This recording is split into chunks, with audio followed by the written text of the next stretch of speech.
مجھے کہنا پڑا تھا ایک یونیورسٹی میں گفتگو ریسرچ ٹاپک پہ ہو رہی تھی، تو میں نے گزارش کی کہ ایک تھیسس لکھنے کی ضرورت ہے ان صوفیوں کا تحقیقی تذکرہ جو اہل علم بھی تھے۔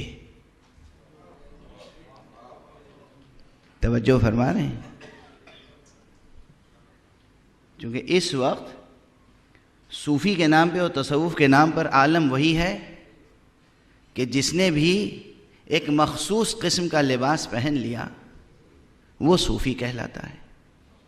اور کہیں میں نے اس سے پہلے گزارش کی تھی، ایک بار ہندوستان میں اور ایک بار پاکستان میں، یہ دقیقاً یاد نہیں ہے کہ کس جگہ، میں نے کہا تھا تصوف خانقاہیں اگر یہ روحانیت سے جڑی رہتی اس وقت تو پھر بہت سی خانقاہوں کے مقدمے عدالتوں میں نہ چل رہے ہوتے۔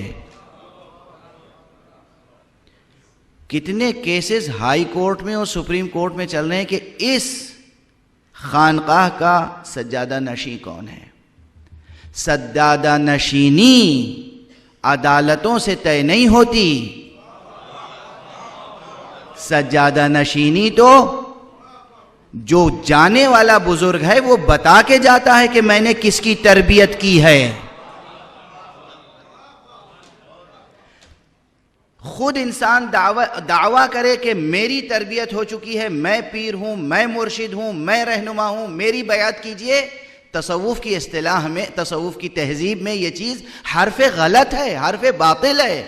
ہاں، جانے والا پیر و مرشد بتا کے جائے کہ میں نے کس کی تربیت کی ہے، میرے بعد تمہاری دستگیری کون کر سکتا ہے، میرے بعد تم کس کی بیعت کرو گے، اس کا فریضہ۔ اب نہ جانے والا بتا کے جاتا ہے اور نہ رہ جانے والے میں آثار نظر آتے ہیں تربیت کے۔ اب فائلیں لے کر دوڑتے ہیں کورٹ کی جانب، عدالتیں، غیر اسلامی عدالتیں طے کرتی ہیں کہ اسلامی تصوف کا وارث کون ہے۔